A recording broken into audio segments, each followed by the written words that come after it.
बोलो भारत माता की प्राण जाए पर वचन ना जाए. ಈ ಬಿಲ್ಡಿಂಗ್ ಲೈಸೆನ್ಸ್ ಇರಬಹುದು, ಸೆಟ್ ಬ್ಯಾಕ್ ಬಿಟ್ಟಿಲ್ಲ. ಆ ಬಿಲ್ಡಿಂಗ್ ಓನರ್ಗೆ ನಾನು ಹೇಳ್ತಾ ಇದ್ದೇನೆ, ಆ ಬಿಲ್ಡಿಂಗ್ ಅನ್ನ ಡೆಮಾಲಿಷ್ ಮಾಡ್ತೀನಿ. ಅವ್ನು ಬಾರ್ ಓಪನ್ ಮಾಡಿದ್ದಾರೆ. ಆ ಬಿಲ್ಡಿಂಗ್ ಮೂಲ ಅಂತ ಐದಂತ ನಿಜ. ಆ ಬಿಲ್ಡಿಂಗ್ ಪುಡಿ ಪುಡಿ ಮಾಡ್ತೀನಿ. ಇದು ಪುಡಿ ಪುಡಿ ಮಾಡಿಸಿಲ್ಲ ಅಂತಂದ್ರೆ, ಬಾರ್ ಎತ್ತಿಲ್ಲ ಅಂದ್ರೆ ಇದೇ ರಸ್ತೆಯಲ್ಲಿ ನಾನು ಆತ್ಮಾಹುತಿ ಮಾಡ್ಕೊಳ್ತೀನಿ. ಕಾಂಗ್ರೆಸ್ ಅವರು ಅಡ್ಡ ಬಂದ್ರು ನಿಲ್ಸಲ್ಲ. ನಾನೇ ಹೇಳ್ತಾ ಇದ್ದಲ್ಲ, ನಾನೇ ಕಾಂಗ್ರೆಸ್ ಅವ್ರು ಬಂದ್ರು ನಾನು ಬರ್ತೀನಿ. ಶಾಸಕರು ನನಗೆ ತುಂಬಾ ಕ್ಲೋಸ್ ಇದ್ದಾರೆ ಅಂತ ಹೇಳಿದ್ದಾರೆ. ಅದಕ್ಕೆ ಉತ್ತರ ಅವ್ರು ಕೊಡ್ಲಿ, ಅವರು ಹೇಳೋರು ಗೊತ್ತಿಲ್ಲ. ಇಲ್ಲಿ ಏನ್ ಹೇಳಿದ್ದಾರೆ ಇದು ನಿಮ್ಗೆ ಹೇಳ್ತಾ ಇದ್ದೀನಿ. ಶಾಸಕರು ಕ್ಲೋಸ್ ಅಂತ ಫೋಟೋ ತೋರಿಸಿದ್ದಾರೆ, ಎಲ್ಲ ಕೇಳಿ ಹೇಳಿದ್ದಾರೆ. ಆ ಕನ್ಫ್ಯೂಷನ್ ಅವ್ರು ಬಗೆಹರಿಸ್ಬಿಡ್ಲಿ. ಪ್ರೈಮ್ ಮಿನಿಸ್ಟರ್ ಅಡ್ಡ ಬಂದ್ರು, ಚೀಫ್ ಮಿನಿಸ್ಟರ್ ಅಡ್ಡ ಬಂದ್ರು, ನಮ್ಮ ಪಕ್ಷದವ್ರು ಅಡ್ಡ ಬಂದ್ರು, ಯಾವ ಪಕ್ಷದವ್ರು ಅಡ್ಡ ಬಂದ್ರು ನಾವು ಬಿಡಲ್ಲ.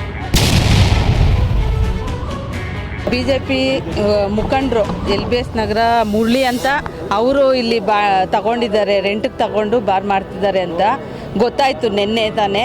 ಅವರು ಒಬ್ಬ ಕಾರ್ಪೊರೇಟರ್ ಆಕಾಂಕ್ಷಿ ಅಂತ ನಮಗೂ ತಿಳಿದಿದೆ. ಇಲ್ಲಿ ಪಕ್ಷಾತೀತವಾಗಿ ನಾವಿಲ್ಲಿ ಸೇರಿರೋದು. ಯಾರು ಬಾರ್ ಮಾಡಿದ್ರು ನಾವು ಮುಚ್ಚಿಸೋಕೆ ರೆಡಿ ಇದ್ವಿ. ಯಾವುದೇ ಕಾರಣಕ್ಕೂ ಬಾರ್ ಓಪನ್ ಮಾಡಲಿಕ್ಕೆ ಬಿಡೋದಿಲ್ಲ. ಅದು ಯಾರೇ ಆಗಿರಲಿ, ಶಾಸಕರೇ ಆಗಲಿ, ಸಚಿವರೇ ಆಗಲಿ, ಸರ್ಕಾರನೇ ಬಂದು ಸಿದ್ದರಾಮಯ್ಯನವರೇ ಓಪನ್ ಮಾಡಲಿ, ಯಾವುದೇ ಕಾರಣಕ್ಕೂ ಬಾರ್ ಓಪನ್ ಮಾಡಲಿಕ್ಕೆ ಬಿಡೋದಿಲ್ಲ.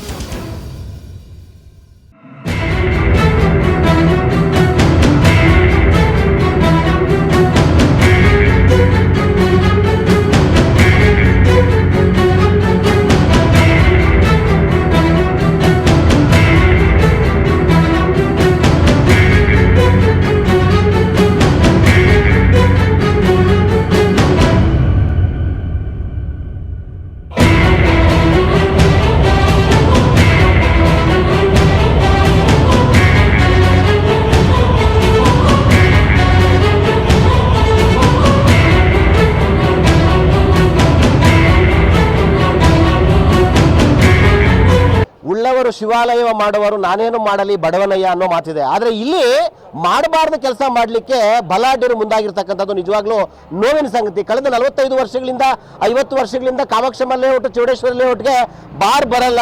ಕಳೆದ 5 ವರ್ಷಗಳಿಂದನೂ ಸಹ ಯಾರೋ ಒಬ್ಬರು ಲೈಸೆನ್ಸ್ ತಗೊಳ್ಳಿಕ್ಕೆ ಪ್ರಯತ್ನ ಪಟ್ಟು ಕೊಡಲಿಲ್ಲ. ಈಗ ಕೊಟ್ಟಿದ್ದಾರೆ ಅಂತೇಳಿ ಹೋರಾಟಗಳು ಶುರುವಾಗಿದೆ. ಯಾವ ಕಾರಣಕ್ಕೂ ಬಾರನ್ನು ಓಪನ್ ಮಾಡಲಿಕ್ಕೆ ಬಿಡಲ್ಲ ಅಂತೇಳಿ ಒಂದು ಕಡೆಯಿಂದ ಬಿಜೆಪಿ ಪಕ್ಷಕ್ಕೆ ಸೇರಿರ್ತಕ್ಕಂಥವ್ರು ನಿನ್ನೆ ಸಹ ಯಲಹಂಕ ಶಾಸಕರಾಗಿರ್ತಕ್ಕಂಥ ವಿಶ್ವನಾಥ್ರವರಿಗೆ ಮನವಿ ಕೊಡ್ತಾರೆ. ಇದೀಗ ಕಾಂಗ್ರೆಸ್ ಮುಖಂಡರಾಗಿರ್ತಕ್ಕಂಥ ಕೇಶವರಾಜಣ್ಣ, ಆಮೇಲೆ ಪದ್ಮಾವತಿ ಅಮರನಾಥ್ ಅವರು ಸಹ ಈಗ ಬಾರ್ ಮುಂಭಾಗದಲ್ಲಿ ನಿಂತ್ಕೊಂಡು ಯಾವ ಕಾರಣಕ್ಕೂ ಬಾರನ್ನ ಓಪನ್ ಮಾಡ್ಲಿಕ್ಕೆ ಬಿಡಲ್ಲ ಅಂತೇಳಿ ಹೇಳ್ತಾರೆ. ಜನವಸತಿ ಪ್ರದೇಶದಲ್ಲಿ ಮತ್ತು ರೈಲ್ವೆ ಸ್ಟೇಷನ್ಗೆ ಕೂಗಲ್ತೆ ದೂರದಲ್ಲಿರ್ತಕ್ಕಂಥ ಈ ಪ್ರದೇಶದಲ್ಲಿ ಬಾರ್ ಓಪನ್ ಮಾಡ್ಲಿಕ್ಕೆ ಹೆಂಗ್ ಬಿಟ್ರು, ಈಗ ವಿಜುವಲ್ಸ್ ತೋರಿಸೋದಾದ್ರೆ ಕೇವಲ 40 ಮೀಟರ್ ಅಂತರದಲ್ಲೇ ಸೌತ್ ವೆಸ್ಟರ್ನ್ ರೈಲ್ವೆ ಸ್ಟೇಷನ್ ಅಂದ್ರೆ ಯಲಹಂಕ ಜಂಕ್ಷನ್ಗೆ ಹೊಂದ್ಕೊಂಡಿರ್ತಕ್ಕಂಥ ಪ್ರದೇಶ. ಇಲ್ಲಿ ಅಕ್ಕಪಕ್ಕ 100 ಮನೆಗಳಿದೆ, ವಸತಿ ಪ್ರದೇಶ, ತುಂಬಾ ಜನ ವಾಸ ಮಾಡ್ತಾ ಇದ್ದಾರೆ, ಎಲ್ಲರೂ ಸಹ ಇರ್ತಕ್ಕಂಥದ್ದು. ಈಗ ಈ ಬಿಲ್ಡಿಂಗ್ ಅನ್ನ ಬಂಗಾರು, ಆದಿನಾರಾಯಣ ಮತ್ತು ಕೇಶಣ್ಣ ಅನ್ನೋರು ಸೇರಿರ್ತಕ್ಕಂಥ ಈ ಏನು ಬಿಲ್ಡಿಂಗ್ ಇದೆ, ಇವರು ಮೂಲತಃ ಧರ್ಮಾವರಂನವರು, ತೆಲುಗು ಭಾಷಿಕರು. ಇಲ್ಲಿ ಈಗ ಇದನ್ನ ಓಯೋ ರೂಮ್ ಮಾಡ್ತೀವಿ, ಲಾಡ್ಜ್ ಮಾಡ್ತೀವಿ ಅಂತೇಳಿ ಪ್ರಾರಂಭದಲ್ಲಿ ತಗೊಂಡ್ರು. ನಂತರದಲ್ಲಿ ಈಗ ಇದನ್ನ ಬಾರ್ ಮಾಡ್ಲಿಕ್ಕೆ ಮುಂದಾಗಿದ್ದಾರೆ ಅಂತೇಳಿ ಏನೋ ಜನರ ಆಗ್ರಹ. ಯಾವ ಕಾರಣಕ್ಕೂ ಪಕ್ಕದಲ್ಲಿ ತೆಲುಗು ಶಾಲೆ ಇದೆ, 100 ಮನೆಗಳಿದೆ, ರೇಷ್ಮೆ ನೂಲನ್ನು ತೆಗಿತಕ್ಕಂಥ, ರೇಷ್ಮೆ ಸೀರೆಗಳನ್ನು ಮತ್ತು ಸೀರೆ ವ್ಯಾಪಾರ ಮಾಡ್ತಕ್ಕಂಥ ಎಲ್ಲ ಅಂದರೆ ಯಲಹಂಕದಲ್ಲಿ ಕಾಮಾಕ್ಷಮ್ಮ ಮತ್ತು ಚೌಡೇಶ್ವರ ಲೇಔಟಲ್ಲಿ ಸಾವಿರಾರು ಜನ, ಸುಮಾರು 10ರಿಂದ 20ಕ್ಕೂ ಹೆಚ್ಚು ಸಾವಿರ ಜನ ರೇಷ್ಮೆ ಬಟ್ಟೆನ ಅಂದರೆ ನೇಕಾರಿಕೆಯನ್ನು ನಂಬಿಕೊಂಡು ಜೀವನ ಮಾಡ್ತಾ ಇರ್ತಕ್ಕಂಥ ಈ ಕುಟುಂಬಗಳು ಇಲ್ಲಿ ಈ ಥರ ವ್ಯವಸ್ಥೆ ಮಾಡ್ತಾ ಇರೋದ್ರಿಂದ ತುಂಬ ತೊಂದರೆ ಆಗ್ತಾ ಇದೆ. ಜನವಸತಿ ಪ್ರದೇಶಕ್ಕೆ ಬಾರ್ ಬೇಡ ಅಂತೇಳಿ ಆಗ್ರಹ. ಈ ಸಂಬಂಧ ನಿನ್ನೆ ಶಾಸಕರಿಗೆ ಮನವಿ ಕೊಟ್ಟಂತ ಬಿಜೆಪಿ ನಿಯೋಗ ವಾರ್ಡ್ 1, 2, 3ರ ನಿಯೋಗ ಯಾರೋ ಬಿಜೆಪಿ ನಾಯಕರಿಗೆ ಸೇರಿರ್ತಕ್ಕಂಥ ಈ ಏನು ಬಾರ್ ಇದೆ, ಈ ಬಾರನ್ನು ಯಾವ ಕಾರಣಕ್ಕೂ ಇಲ್ಲಿ ಓಪನ್ ಮಾಡ್ಲಿಕ್ಕೆ ಬಿಡಬಾರ್ದು ಅಂತೇಳಿ ಒಂದು ಕಡೆ ಆದ್ರೆ, ಮತ್ತೆ ಕಾಂಗ್ರೆಸ್ ಪಕ್ಷದವರು ಈಗ ಕೇಶವರಾಜಣ್ಣ ಮತ್ತು ಅವ್ರ ಬೆಂಬಲಿಗರು ಸಹ ಇಲ್ಲಿ ಜಮಾವಣೆಯಾಗಿ ನಾವು ಬಾರ್ ಮಾಡ್ಲಿಕ್ಕೆ ಬಿಡಲ್ಲ ಅಂತ ಹೇಳ್ತಾರೆ. ನಿನ್ನೆ ಸಹ ಪದ್ಮಾವತಿ ಅಮರನಾಥ್ ಅವರು ಆ ಏನು ಬಾರ್ ಮಾಲೀಕರಿದ್ದಾರೆ, ಬಂಗಾರು, ಆದಿನಾರಾಯಣ ಮತ್ತು ಕೇಶಣ್ಣ ಅವ್ರನ್ನ ಭೇಟಿಯಾಗಿ ಮನವೊಲಿಸಿ ಯಾವ ಕಾರಣಕ್ಕೂ ಇಲ್ಲಿ ಬಾರ್ ಮಾಡಬಾರ್ದು ಅಂತೇಳಿ ಒತ್ತಾಯ ಮಾಡಿದ್ರು. ನಮ್ಮನ್ನ ದಿಕ್ತಪ್ಪಿಸಿ ಈ ತರ ಮಾಡಿದ್ದಾರೆ, ನಾವು ಸಹ ಕೊಡಲ್ಲ, ಈ ರೀತಿ ಮಾಡಿದ್ದಾರೆ ಅಂತೇಳಿ, ಮೋಸ ಮಾಡಿದ್ದಾರೆ ಅಂತೇಳಿ ಅವರು ಹೇಳ್ತಾ ಇದ್ರು. ಇರ್ತಕ್ಕಂಥದ್ದು ಎಷ್ಟು ಮಟ್ಟಕ್ಕೆ ಸತ್ಯ? ಪ್ರಧಾನಮಂತ್ರಿ ಮೋದಿ ಅವರು ಬಾರ್ ಕಡೆ ಇದ್ರು, ಈ ಬಾರ್ನ ಮುಚ್ಚಿಸ್ತೀವಿ. ಒಬ್ಬ MLA MP ಹೇಳ್ಬೇಡ್ರಿ. ಜನಶಕ್ತಿ ಮುಂದೆ ಯಾವುದು ಲೆಕ್ಕಕ್ಕೆ ಇಲ್ಲ. ಇವತ್ತು ಮೋದಿ ಅವರು ವಡೋದರ ಗುಜರಾತ್ನಲ್ಲಿ ರೈಲ್ವೆ ಸ್ಟೇಷನ್ ಟೀ ಮಾಡ್ತಾ ಇದ್ರು. ಇವತ್ತು ದೇಶದ ಪ್ರಧಾನಮಂತ್ರಿ ಆದ್ರೆ ಯಾಕಾದ್ರು ಜನ ಬೆಂಬಲ ಇರೋದ್ರಿಂದ. ಇವತ್ತು ನೀವು ಬಾರ್ ಪರವಾಗಿ ಯಾರ್ಯಾರು ಇದ್ರೆ ದಯವಿಟ್ಟು ಬರ್ರಿ, ಈಚೆ ಬರಬೇಕು. ಮುಸುಕಿ ಹಾಕೊಂಡು ಒಳಗಡೆ ಇರೋದಲ್ಲ ಸ್ವಾಮಿ. ನೀವು ನಿಜವಾಗ್ಲೂ ನಿಮ್ಮ ತಂದೆ ತಾಯಿಗೆ ಹುಟ್ಟಿದೆ, ನಿಮಗೆ ಮೀಸೆ ಇದ್ರೆ ದಯವಿಟ್ಟು ಬಾರ್ಗೆ ಸಪೋರ್ಟ್ ಮಾಡುವಂತ ಜನ ಈಚೆ ಬರ್ರಿ. ಈ ಕಾಂಗ್ರೆಸ್ ಮುಖಂಡರೇ ಬೆನ್ನು ನಿಂತ್ಕೊಂಡು ಮಾಡಿಸಿದ್ದಾರೆ ಅಂತ ಆರೋಪ. ಇಡೀ ರಾಜ್ಯದಲ್ಲಿ ದೇಶದಲ್ಲಿ ಇರ್ತಕ್ಕಂಥ ಎಲ್ಲ ರಾಜಕೀಯ ಪಕ್ಷಗಳು ಒಂದಾಗಿ ಬಾರ್ ಓಪನ್ ಮಾಡಿಸ್ಲಿ, ನಾವು ಮುಚ್ಚಿಸ್ತೀವಿ. ನೀವೇನು ಆತ್ಮಹತ್ಯೆ ಮಾಡ್ಕೊಳ್ತೀರಿ ಅಂದ್ರೆ? ಅವ್ರು ಖಂಡಿತವಾಗ್ಲು ಈ ಬಾರ್ ಮುಚ್ಚದೇ ಇದ್ರೆ, ಬಿಲ್ಡಿಂಗ್ ಹೊಡೆಸ್ತಾ ಇದ್ರೆ. ಈಗ ಪರ್ಮಿಷನ್ ಕೊಟ್ಟಾಗಿದೆ ಸರ್. ಕೊಡ್ಲಿ ಸ್ವಾಮಿ, ಸರ್ಕಾರ ಏನು ಸ್ವಾಮಿ ಏರ್ ಕಂಡೀಷನ್ ಸೀಟಲ್ಲಿ ಕೂತ್ಕೊಂಡು ರೂಮಲ್ಲಿ ಕೂತ್ಕೊಂಡು ಸೈನ್ ಹಾಕ್ತಾರೆ. ಆದ್ರೆ ಇಲ್ಲಿರ್ತಕ್ಕಂಥ ಜನ ಒಪ್ಪಬೇಕು. ನಾಳೆ ಬೆಳಿಗ್ಗೆ ಸಿಂಗನಾಯಕಲ್ಲಿ ವಿಶ್ವನಾಥ್ ಮನೆ ಮುಂದೆ ಲೈಸೆನ್ಸ್ ಕೊಡ್ತಾರೆ, ಒಪ್ಪಿಡ್ತಾರೆ ವಿಶ್ವನಾಥ್. ನಿಮ್ಮನೆ ಹೆಣ್ಮಕ್ಳು, ನಿಮ್ಮನೆ ಹೆಂಗಸರೆಲ್ಲ ಸುರಕ್ಷಿತವಾಗಿರ್ಬೇಕು. ಇಲ್ಲಿರ್ತಕ್ಕಂಥ ಕಾಮಾಕ್ಷಮಲ್ಲಿ ಇರ್ತಕ್ಕಂಥ ಹೆಣ್ಮಕ್ಳು ಬೀದಿಗೆ ಬಿಟ್ಬಿಡ್ತೀರಾ? ಇಲ್ಲಿ ಕುಡಿದು ರಸ್ತೆಯಲ್ಲಿ ಜಗಳ ನೀವು ದಿನ ಬರ್ತೀರಾ? ಇಲ್ಲಿರ್ತಕ್ಕಂಥ ಜನನೇ ಇಲ್ಲಿ ಈ ಏರಿಯಾ ರಕ್ಷಣೆ ಮಾಡಬೇಕು. ಇವತ್ತು ನಿಮ್ಗೆ ಒಂದು ಒಳ್ಳೆಯ ಅವಕಾಶ ಇದೆ. ಈ ಬಾರ್ನ ಮುಚ್ಚಿಸೋದಕ್ಕೆ ಹೋರಾಟದಲ್ಲಿ ನೀವೆಲ್ಲ ನಿರಂತರವಾಗಿ ಭಾಗಿಯಾಗಬೇಕು. ಈಗ ಈ 2 ನಿಮಿಷದಲ್ಲಿ ನಾನು ಅದಕ್ಕೆ ಸಂಬಂಧಪಟ್ಟ ಅಧಿಕಾರಿಗಳು ಮಿನಿಸ್ಟರ್ ಆಫೀಸ್ ಫೋನ್ ಮಾಡಿದ್ದೀನಿ. ಅವರು ಬಾಗಲಕೋಟೆಯಲ್ಲಿದ್ದಾರೆ. ಅಲ್ಲವ್ರನ್ನ ಬರಬೇಡಿ, ಅಷ್ಟು ಅರ್ಜೆಂಟ್ ಇದೆ ಸರ್, ಅಲ್ಲೇ ಬಂದ್ಬಿಡಿದ್ರೆ ಬೇಡ ಅಪ್ಪ. ನಿಮ್ಗೆ ಯಾರು ಬರ್ತೀರಾ, ನಿಮ್ಮ ಸಂಘ ಸಂಸ್ಥೆಗಳು ಏನೇನಿದೆ ಇಲ್ಲಿ, ನಿಮ್ಮ ಮುಖಂಡರು ಕರ್ಕೊಂಡು ಬನ್ನಿ. 3 ದಿವಸದಲ್ಲಿ ಅಪಾಯಿಂಟ್ಮೆಂಟ್ ತೊಗೊಂಡಿದ್ದೀನಿ ಮಿನಿಸ್ಟ್ರ್ ಹತ್ರ. ದಯವಿಟ್ಟು ಎಲ್ಲ ಬನ್ನಿ. ಇದು ನಾವು ಮುಗಿಸಂತ ಕೆಲಸ ನಮ್ಮ ಅಶ್ವತ್ಥಣ್ಣ ಏನು ಹೇಳಿದ್ರು, ಯಾರು ಬಂದ್ರು ಇವ್ರು ನೀವು ಅವಾಗಿಂದ ಕಾಂಗ್ರೆಸ್ ಅವ್ರು ಅಡ್ಡ ಬಂದ್ರು ನಿಲ್ಸಲ್ಲ. ನಾನೇ ಹೇಳ್ತಾ ಇದ್ದಲ್ಲ, ಕಾಂಗ್ರೆಸ್ ಅವ್ರು ಬಂದ್ರು ನಾನು ಬರ್ತೀನಿ. ಓಪನ್ ಆಗಿ ಹೇಳ್ಬಿಟ್ನೆ. ಇವಾಗ ನಿಮ್ಗೆ ಕನ್ಫ್ಯೂಷನ್ ಇದೆ, ಯಾಪಪ್ಪ ಇವ್ರ ಮನೆಯವ್ರ ಯಜಮಾನ್ರು ಹೇಳ್ರು ಇಲ್ಲ ಅವ್ರು ಹೇಳ್ರು, ಇವ್ರು ಯಾರು ಹೇಳ್ರು ನಾವು ಪಕ್ಷ ಮುಖ್ಯ ಅಲ್ಲ. ನಮ್ಗೆ 100 ಕಾಲ್ ಬಂದಿದೆ. ನಮ್ಗೆ ಸಾರ್ವಜನಿಕರು ಸುತ್ತಮುತ್ತ ಎಲ್ಲ ಮನೆಗಳಿರೋ ಕಾರಣದಿಂದ ನಾವು ಬಿಡಲ್ಲ. ಇದಕ್ಕೆ ನಾನು ಹೇಳಿದ್ದು ಅದು ಏನು ಕನ್ಫ್ಯೂಷನ್ ಇದೆ. ಅವ್ರು ಫೋಟೋ ತೋರಿಸಿದ್ದಾರೆ, ನಾನು ಅವ್ರ ಜೊತೆಲಿ ಕೂತಿದ್ದೀನಿ, ನಾನು ಅವ್ರು ಕ್ಲೋಸು, ನಿಮ್ಮ ಕೈಲಿ ಮುಚ್ಕೊಳಕ್ಕಾಗಲ್ಲ, ಶಾಸಕರು ನನಗೆ ತುಂಬ ಕ್ಲೋಸ್ ಇದ್ದಾರೆ ಅಂತ ಹೇಳಿದ್ದಾರೆ. ಅದಕ್ಕೆ ಉತ್ತರ ಅವ್ರು ಕೊಡ್ಲಿ, ಅವ್ರು ಹೇಳೋರು ಗೊತ್ತಿಲ್ಲ. ಇಲ್ಲಿ ಏನ್ ಹೇಳಿದ್ದಾರೆ ಇದು ನಿಮ್ಗೆ ಹೇಳ್ತಾ ಇದ್ದೀನಿ. ಶಾಸಕರು ಕ್ಲೋಸ್ ಅಂತ ಫೋಟೋ ತೋರಿಸಿದ್ದಾರೆ, ಎಲ್ಲ ಕೇಳಿ ಹೇಳಿದ್ದಾರೆ. ಆ ಕನ್ಫ್ಯೂಷನ್ ನ ಅವ್ರ ಬಗೆಹರಿಸ್ಬಿಡ್ಲಿ. ನಾನು ಅವ್ರ ಬಾರ್ ಬಿಜೆಪಿ ಅಂತೀರಿ? ಅವ್ರಿಗೆ ಶಿಷ್ಯಂದೆ, ಅದೆಲ್ಲರಿಗೂ ಗೊತ್ತಿರ. ಅಲ್ಲಿ ಪಾಪ ಯಾರು ಸರ್ ಅವರು? ಯಾರು ಮೇಡಮ್ ಅವ್ರ ಹೆಸರು? ಮುರಳಿ. LBS ತಾನೇ ಅವರು? LBS ಮುರಳಿ ಅಂತ ನೋಡಿ. ಯಾರೋ ಫೋನ್ ಮಾಡಿ ಹೇಳಿದ್ರು, ಅಣ್ಣ ಅದು ಮುಚ್ಚಿಸಕ್ಕಾಗಲ್ಲ, ಯಾಕಂದ್ರೆ ಅವ್ರು ತುಂಬಾ ಕ್ಲೋಸ್ ಇದ್ದಾರಲ್ಲ ಅಂದ್ಬಿಟ್ಟು. ಇವಾಗ ಅಶ್ವತ್ಥಣ್ಣ ಹೇಳ್ದಂಗೆ ಪ್ರೈಮ್ ಮಿನಿಸ್ಟರ್ ಅಡ್ಡ ಬಂದ್ರು, ಚೀಫ್ ಮಿನಿಸ್ಟರ್ ಅಡ್ಡ ಬಂದ್ರು, ನಮ್ಮ ಪಕ್ಷದವ್ರು ಅಡ್ಡ ಬಂದ್ರು, ಯಾವ ಪಕ್ಷದವ್ರು ಅಡ್ಡ ಬಂದ್ರು ನಾವು ಬಿಡಲ್ಲ. ಏನು ಪಾಪ ಪೊಲೀಸರು 2-3 ಸಲ ಜೈಲ್ಗೆ ಹಾಕ್ತಾರೆ ತಾನೆ. ಒಳಗೋಗ್ಬಿಟ್ಟು ಬಂದ್ರೆ ಅದೃಷ್ಟ ಚೇಂಜ್ ಆಗ್ಬಿಡ್ತದೆ ರೀ. ಎಲ್ಲರಿಗೂ ಹೋದಾಗ ನಮಗೂ ಅದೃಷ್ಟ ಚೇಂಜ್ ಆಗೋದು. ಬಿಡಿ, ಹಾಕ್ಲಿ ಬಿಡಿ. ಇಲ್ಲಿ ಎಲ್ಲ ಅನ್ಕೊಳ್ತಿದ್ದಾರೆ, ಇಲ್ಲಿ ಬಿಜೆಪಿ ಮುಖಂಡರು LBS ನಗರ ಮುರಳಿ ಅಂತ ಅವರು ಇಲ್ಲಿ ತಗೊಂಡಿದ್ದಾರೆ, ರೆಂಟ್ಗೆ ತಗೊಂಡು ಬಾರ್ ಮಾಡ್ತಿದ್ದಾರೆ ಅಂತ ಗೊತ್ತಾಯ್ತು ನಿನ್ನೆ ತಾನೆ. ಅವರು ಒಬ್ಬ ಕಾರ್ಪೊರೇಟರ್ ಆಕಾಂಕ್ಷಿ ಅಂತ ನಮಗೂ ತಿಳಿದಿದೆ. ದಯವಿಟ್ಟು ಇಂಥ ಕಾರ್ಪೊರೇಟರ್ ಆಕಾಂಕ್ಷಿಯಾಗಿ ಜನಸೇವೆ ಮಾಡಬೇಕು ಹೊರತು, ಜನಕ್ಕೆ ಉಪಯೋಗ ಅಂತ ಕೆಲಸ ಮಾಡಬೇಕೇ ಹೊರತು ಈ ಥರ ಜನಕ್ಕೆ ಅನಾನುಕೂಲ ಅಂತ ಆಗೋವಂಥ ಕೆಲಸ ಮಾಡಬಾರ್ದು. ದಯವಿಟ್ಟು ನಿಮ್ಮ ಮುಖಾಂತರ ಅವ್ರನ್ನ ಕೇಳ್ಕೊಳ್ತಾ ಇದ್ದೀನಿ, ಈಗಲಾದರೂ ನೀವು ಎಚ್ಚೆತ್ಕೊಂಡು ಈ ಬಾರ್ನ ಇಲ್ಲಿ ಕ್ಲೋಸ್ ಮಾಡಿ. ಬೇಕಾದರೆ ನೀವು ರೋಡ್ ಆಚೆ ಎಲ್ಲನ ಮೇನ್ ರೋಡಲ್ಲಿ ಇಟ್ಕೊಳ್ಳಿ, ನಮಗೇನು ಅಭ್ಯಂತರ ಇಲ್ಲ, ತೊಂದರೆ ಇಲ್ಲ.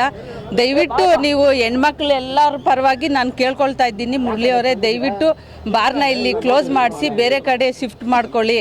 ನಮಗೆ ನಿಮ್ಮ ಮೇಲೆ ಏನು ದ್ವೇಷ ಇಲ್ಲ, ದಯವಿಟ್ಟು ನಮಗೆ ಸಹಕರಿಸಿ. ನಮ್ಮ ಲೇಔಟ್ನ ಹೆಣ್ಣುಮಕ್ಕಳನ್ನ ಒಂದು ಧ್ವನಿಯಾಗಿ ನಾನು ಇವತ್ತು ನಿಮ್ಮನ್ನು ರಿಕ್ವೆಸ್ಟ್ ಮಾಡ್ಕೊಳ್ತಾ ಇದ್ದೀನಿ ಈ ಮುಖಾಂತರ. ದಯವಿಟ್ಟು ಇದನ್ನು ನೋಡಿ ನೀವು ಖಂಡಿತ ಇದನ್ನು ಬೇರೆ ಕಡೆ ಶಿಫ್ಟ್ ಮಾಡ್ಕೊಳ್ತೀರಾ, ನಮಗೆ ಸಹಕರಿಸ್ತೀರಾ ಅಂತ ನಾನು ಭಾವಿಸ್ತಾ ಇದ್ದೀನಿ. ಓಪನ್ ಆಗ್ತಾ ಇದೆ ಅಂತ ಗುಮಾನಿ ನಮಗೆ ಬಂದು 4-5 ತಿಂಗಳಿಂದನೂ ಗೊತ್ತಿತ್ತು.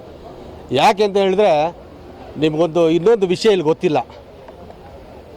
ಸುಶಿಕ್ಷಿತರು ಮತ್ತು ಜಡ್ಜ್ಗಳು ಇರ್ತಕ್ಕಂಥ ಎ ಸೆಕ್ಟ್ರಲ್ಲಿ ನಿಮಗೆ ಗೊತ್ತಿಲ್ಲ ಬಾರ್ ಓಪನ್ ಆಯಿತು. ಒಂದು ಸೊಲ್ಲೆತ್ತಿಲ್ಲ ಜನ ಅಲ್ಲಿ ಎ ಸೆಕ್ಟ್ರು. ಅಲ್ಲಿ ಅತಿ ಹೆಚ್ಚು ಬುದ್ಧಿವಂತರು, ಅತಿ ಹೆಚ್ಚು ಶ್ರೀಮಂತರು, ಅತಿ ಹೆಚ್ಚು ಶಿಕ್ಷಿತರು ಇರ್ತಕ್ಕಂಥ ಜಾಗದಲ್ಲಿ ಬಾರ್ ಓಪನ್ ಆದಾಗ ಯಾರು ಸೊಲ್ಲೆತ್ತಿಲ್ಲ. ಅವತ್ತೇ ನಾನು ಹೇಳಿದೆ, ಇವತ್ತು ಬಾರ್ ಅಲ್ಲಿ ಓಪನ್ ಆಗಿದೆ, ನಾಳೆ ದಿನ ಯಲಹಂಕ ಮುನ್ಸಿಪಾಲ್ಟಿ ಮುಂದೆ ಬಾರ್ ಓಪನ್ ಆಗಿಲ್ಲ ಅಂದರೆ ನಾನು ಅರ್ಧ ಬೀಸ ಬಡ್ಸ್ಕೊತೀನಿ. ನೋಡಿ ಇವತ್ತು ಇಲ್ಲಿ ಬಂದು ಓಪನ್ ಆಗಿದೆ. ಯಾವುದೂ ಶಾಶ್ವತ ಅಲ್ಲ, ಕಂಬ ಅಲ್ಲಾಡ್ತದೆ, ಅಲ್ಲಾಡ್ಸೋರು ಬೇಕು. ಈ ಬಾರ್ ಇಲ್ಲಿ ಓಪನ್ ಆಗೈತೆ, ಇಲ್ಲಿಂದ ತೊಲಗಿಸೋದು ಎಷ್ಟು ಸಲೀಸು ಅನ್ನೋದು ಇಲ್ಲಿನ ಜನಗಳ ಶಕ್ತಿ ಗೊತ್ತು.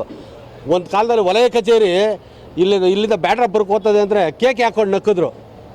ಅಮ್ಮಣ್ಣ ಅಂತ ಉಪವಾಸ ಕೂತ್ಕೊಂಡ್ರೆ ಇಲ್ಲಿ ವೇದಿಕೆ ಮೇಲೆ ಇರ್ತಕ್ಕಂಥವ್ರು ಆವತ್ತು ನಮ್ಮನ್ನು ಬೆಂಬಲ ಕೊಟ್ಟಿರ್ತಕ್ಕಂಥ ವ್ಯಕ್ತಿಗಳೆಲ್ಲ ಶಾಸಕರಾದರು ಅಂತ ಹೋರಾಟ ಮಾಡಿದ್ವಿ ನಾವು. ಇದು ಯಾವ ಲೆಕ್ಕನೂ ಇಲ್ಲ ಈ ಬಾರ್ ನಮಗೆ. ಈ ಬಾರು ನಾವೆಲ್ಲ ಹೋರಾಟ ಮಾಡೋಕ್ಕಿಂತ ಮುಂಚೆ ಇಲ್ಲಿಂದ ತೊಲಗಿದ್ರೆ ಒಳ್ಳೆಯದು. ಇಲ್ಲಾಂದರೆ ಈ ಹೋರಾಟ ಮುಂದಿನ ರಾಜಕೀಯಕ್ಕೆ ಬುನಾದಿ ಆಗ್ತದೆ ಅಂತ ನಾನು ಈ ಒಂದು ವೇದಿಕೆ ಮುಖಾಂತರ ನಾನು ಹೇಳ್ತೀನಿ. ಯಾವ ರೀತಿ ರಾಜಕೀಯ ಬುನಾದಿ ಸರ್? ಈ ಹೋರಾಟ ನಿಜ ಖಂಡಿತ ಎಲ್ಲರೂ ಒಂದು ಕಡೆ ಹೋರಾಟ ಮಾಡಿ ಎಲ್ಲ ಒಂದು ಕಡೆ ಜನಗಳಿಗೆ ಕೆಟ್ಟದಾಗ್ತೈತೆ ಅಂದರೆ ಎಲ್ಲರೂ ಸೇರ್ಕೊತಾರೆ, ಏನೋ ಒಂದು ಇಲ್ಲಿ ಕೆಟ್ಟದಾಗ್ತೈತೆ ಅಂತ. ಅದು ಇನ್ನೊಂದಕ್ಕೆ ನೆಕ್ಸ್ಟ್ ಮುಂದೆ ಬರ್ತಕ್ಕಂಥ BBMP ಚುನಾವಣೆಗೆ, GBA ಚುನಾವಣೆಗೆ ಎಲ್ಲ ಒಂದು ಕಡೆ ದಾರಿ ಆಗ್ತದೆ ಅಂತ ನಾನು ಯಾವುದೋ ಒಂದು ದೂರದೃಷ್ಟಿ ಇಟ್ಕೊಂಡು ಹೇಳ್ತಾ ಇದ್ದೀನಿ. 4 ತಿಂಗಳು ಮುಂಚೆನೇ ಗೊತ್ತಾಯ್ತು ಅಂತ ಗೊತ್ತಾಯ್ತಲ್ವ ನಿಮ್ಗೆ?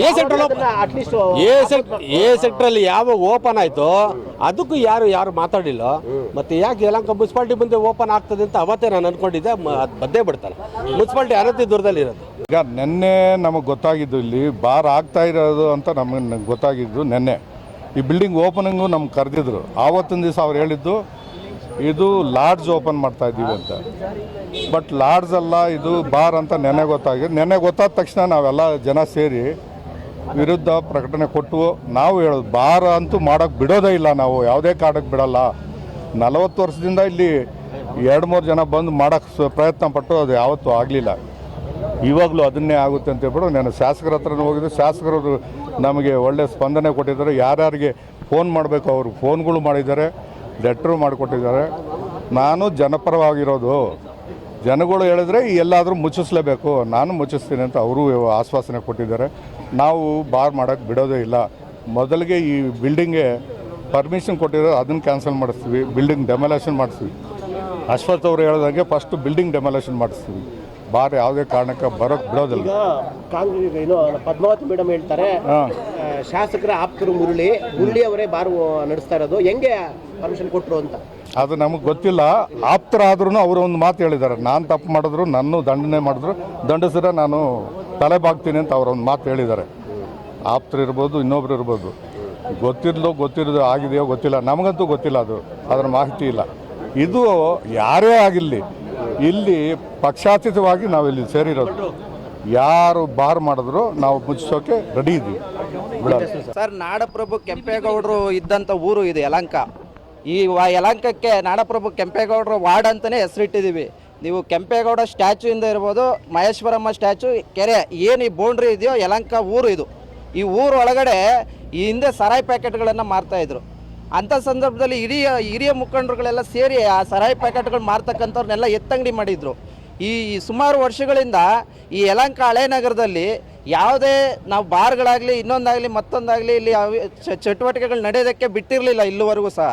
ಈಗ ಕಾಂಗ್ರೆಸ್ ಸರ್ಕಾರ ಇದೆ, ಇಂಥ ಸಂದರ್ಭದಲ್ಲಿ ಕಾಂಗ್ರೆಸ್ ಅವರೇ ಲೈಸೆನ್ಸ್ ಕೊಟ್ಟಿರ್ತಕ್ಕಂಥದ್ದು. ಇಲ್ಲಿ ಅಬಕಾರಿ ಇಲಾಖೆಗೆ ಮತ್ತು ಅಬಕಾರಿ ಸಚಿವರಿಗೆ ನಾನು ಮನವಿ ಮಾಡ್ತೀನಿ, ಈ ಲೈಸೆನ್ಸನ್ನು ಇಮಿಡಿಯೇಟ್ಲಿ ರದ್ದು ಮಾಡಬೇಕು. ಇದನ್ನು ನೀವು ನೋಡ್ಬೋದು, ರೈಲ್ವೆ ಸ್ಟೇಷನ್ ಇಲ್ಲೇ ಇದೆ, ಮತ್ತು ಶಾಲಾ ಮಕ್ಕಳು ಎಲ್ಲ ಹೆಚ್ಚಾಗಿ ಇಲ್ಲೇ ಇರ್ತಕ್ಕಂಥದ್ದು, ಸಾರ್ವಜನಿಕರು ಹೆಚ್ಚಾಗಿ ಇರ್ತಕ್ಕಂಥ ಸ್ಥಳ ಇದು. ಇಲ್ಲಿ ನೀವು ಕೊಟ್ಟರೆ ರೈಲ್ವೆ ಸ್ಟೇಷನಿಂದ ಇಳಿತಕ್ಕಂಥವ್ರು ಟೀ ಕುಡಿತಕ್ಕಂಥ ಸಂದರ್ಭದಲ್ಲಿ ಬಂದು ಇಲ್ಲಿ ಎಣ್ಣೆ ಹೊಡ್ಕೊಂಡು ಇಲ್ಲಿ ರೋಡಲ್ಲಿ ಕೂತಿರ್ತಾರೆ. ನಾವು ಆಗಲೇ ಇಲ್ಲಿ ನಿಂತಂಥ ಸಂದರ್ಭದಲ್ಲಿ ಎಷ್ಟು ಟ್ರಾಫಿಕ್ ಜಾಮ್ ಆಯಿತು ಅಂತಂದರೆ ನೀವು ನೋಡಬೇಕಾಗಿತ್ತು. ಎಲ್ಲ ಫುಲ್ ಜಾಮ್ ಆಗಿದೆ ಇಲ್ಲಿ. ಇಂಥ ಸಂದರ್ಭದಲ್ಲಿ ಲೈಸೆನ್ಸನ್ನು ರದ್ದು ಮಾಡಬೇಕು. ಯಾವುದೇ ಕಾರಣಕ್ಕೂ ಇಲ್ಲಿ ಬಾರ್ ಮಾಡಲಿಕ್ಕೆ ನಾವು ಬಿಡೋದಿಲ್ಲ. ಪಕ್ಷಾತೀತವಾಗಿ ಇವತ್ತು ಎಲ್ಲರೂ ಸೇರಿರ್ತಕ್ಕಂಥದ್ದು. ಇಲ್ಲಿ ಶಾಸಕರಿಗೂ ಸಹ ನಿನ್ನೆ ಗಮನಕ್ಕೆ ತಂದಿದ್ದೀವಿ, ಶಾಸಕರನ್ನು ಸಹ ನಾವು ಭೇಟಿ ಮಾಡಿದ್ದೀವಿ. ಶಾಸಕರ ಗಮನಕ್ಕೆ ಇಲ್ಲ ಇದು. ಯಾರೋ ನಾವು ರೈಟ್ ಹ್ಯಾಂಡು ಲೆಫ್ಟ್ ಹ್ಯಾಂಡು ಅಂತ ಯಾರಿಲ್ಲ ಸರ್. ಎಲ್ಲಿ ಅಪಮಾನ ಆಗ್ತಾಯಿದೆ, ಅನ್ಯಾಯ ಆಗ್ತಾಯಿದೆ, ಈಗ ಊರಿಗೆ ಅನ್ಯಾಯ ಆಗ್ತಾಯಿದೆ ಅಂದಾಗ ಎಲ್ಲರೂ ನಾವು ಸೇರ್ಕೊಂಡಿದ್ದೀವಿ. ಇದನ್ನು ಮುಂದುವರಿಸ್ತೀವಿ, ಉಗ್ರವಾದ ಹೋರಾಟ ಮಾಡ್ತೀವಿ, ಉಪವಾಸ ಸತ್ಯಾಗ್ರಹ ಮಾಡ್ತೀವಿ, ಇಲ್ಲೇ ಸಾಯ್ತೀವಿ. ಯಾವುದೇ ಕಾರಣಕ್ಕೂ ಬಾರ್ ಓಪನ್ ಮಾಡಲಿಕ್ಕೆ ಬಿಡೋದಿಲ್ಲ. ಅದು ಯಾರೇ ಆಗಿರಲಿ, ಶಾಸಕರೇ ಆಗಲಿ, ಸಚಿವರೇ ಆಗಲಿ, ಸರ್ಕಾರನೇ ಬಂದು ಸಿದ್ದರಾಮಯ್ಯನವರೇ ಓಪನ್ ಮಾಡಲಿ, ಯಾವುದೇ ಕಾರಣಕ್ಕೂ ಇಲ್ಲಿ ಬಾರ್ ಓಪನ್ ಮಾಡಲಿಕ್ಕೆ ಬಿಡೋದಿಲ್ಲ. ಏನೇ ಆಗಲಿ, ಈಗ ಒಂದು ಕಡೆಯಿಂದ ಇದು ಬಿಜೆಪಿ ನಾಯಕರಿಗೆ ಸೇರಿರ್ತಕ್ಕಂಥ ಬಾರು ಅಂತೇಳಿ ಕಾಂಗ್ರೆಸ್ನವರ ಆರೋಪ. ಕಾಂಗ್ರೆಸ್ನವರು ಬೆನ್ನಿಗಿದ್ದು ಈ ಬಾರ್ನ ಓಪನ್ ಮಾಡ್ಲಿಕ್ಕೆ ಅವಕಾಶ ಕೊಟ್ಟಿದ್ದಾರೆ ಅಂತೇಳಿ ಬಿಜೆಪಿಗರ ಆರೋಪ. ಏನೇ ಆಗಲಿ, ಜನವಸತಿ ಪ್ರದೇಶಕ್ಕೆ ಬಾರ್ ಬೇಡ. ಈಗ ಪ್ರೊಟೆಸ್ಟ್ ಮಾಡಲಿಕ್ಕೆ ಇಲ್ಲಿ ಅವಕಾಶ ಇಲ್ಲ, ಇಲ್ಲಿ ಯಾವ ಕಾರಣಕ್ಕೂ ಪ್ರೊಟೆಸ್ಟ್ ಮಾಡಬೇಡಿ ಅನ್ನೋದು ಪೊಲೀಸರ ಆಗ್ರಹ. ಹೈಕೋರ್ಟ್ ಆದೇಶ ಇದೆ, ಜನವಸತಿ ಪ್ರದೇಶಗಳಲ್ಲಿ ಸಾರ್ವಜನಿಕ ಸ್ಥಳಗಳಲ್ಲಿ ಪ್ರೊಟೆಸ್ಟ್ ಮಾಡಬಾರ್ದು, ನೀವು ಒಂದು ಫ್ರೀಡಮ್ ಪಾರ್ಕಲ್ಲಿ ಮಾಡಿ ಅಂತ. ಜನವಸತಿ ಪ್ರದೇಶದಲ್ಲಿ ಬಾರ್ ಓಪನ್ ಮಾಡಲಿಕ್ಕೆ IAS KS ಓದಿರ್ತಕ್ಕಂಥ IAS ಅಧಿಕಾರಿಗಳಾಗ್ಬೋದು, ಅಬಕಾರಿ ಆಯುಕ್ತರು ಹೆಂಗೆ ಪರ್ಮಿಷನ್ ಕೊಟ್ಟರು, ಈ ಬಗ್ಗೆನೂ ಸಹ ಪರಿಶೀಲನೆ ಮಾಡಬೇಕು. ಯಲಹಂಕ ಶಾಸಕರು ವಿಶ್ವನಾಥ್ ಅವರಿಗೆ ಒಳ್ಳೆ ಹೆಸರಿದೆ, ಜನವಸತಿ ಪ್ರದೇಶದಲ್ಲಿ ಬಾರ್ ಮಾಡಬಾರ್ದು, ನೀವು ಹೋರಾಟ ಮಾಡಿ, ನಾನು ಅಧಿಕಾರಿಗಳ ಹತ್ರ ಮಾತಾಡ್ತೀನಿ ಅಂತೇಳಿ ವಿಶ್ವನಾಥ್ ಅವರು ಭರವಸೆ ಕೊಟ್ಟಿದ್ದಾರೆ. ಭರವಸೆ ಈಡೇರಲಿ. ಯಾವ ಕಾರಣಕ್ಕೂ ಜನವಸತಿ ಪ್ರದೇಶಕ್ಕೆ ಬಾರ್ ಬೇಡ. ಶಶಾಂಕ್ ಜೊತೆ ಸುರೇಶ್ ಬಾಬು, ವಿಶ್ವಭಾರತಿ, ಯಲಹಂಕ.